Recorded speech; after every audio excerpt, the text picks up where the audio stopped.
Bonjour, aujourd'hui c'est le 17 avril et nous sommes toujours en quarantaine ici en France.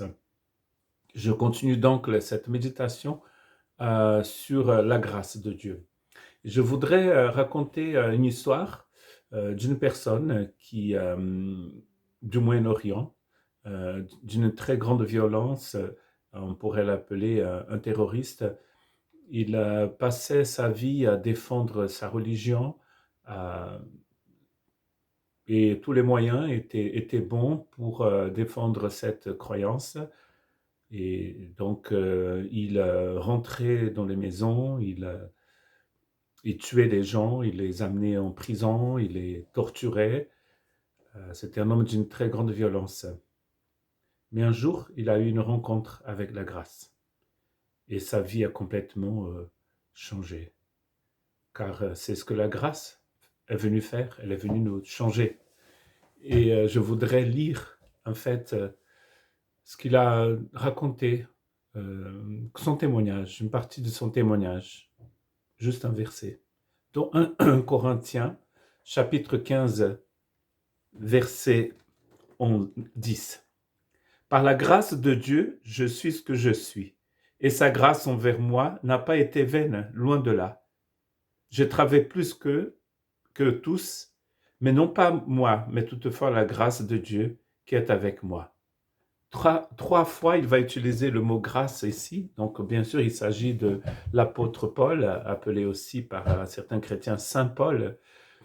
Cet homme qui a vécu une grande partie du début de sa vie adulte comme un persécuteur de l'Église, était un homme très religieux qui appartenait au parti des pharisiens et ou à la secte des pharisiens, si vous voulez.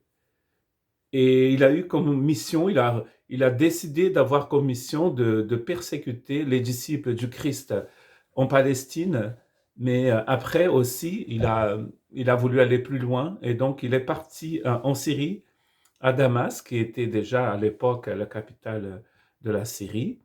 Et d'ailleurs, au passage, le mot Damasceno vient de celui qui vient de Damas, hein, ça vient des gens qui viennent de Damas. Donc il est parti à Damas pour y persécuter aussi les disciples du Christ. Et avant d'arriver à Damas, le Christ apparaît à cet homme, il devient aveugle, et le jour où il devient aveugle, il commence vraiment à voir. Et d'ailleurs, les paroles du Christ à Saint Paul sont très percutantes, hein, quand il dit « Pourquoi tu me persécutes ?»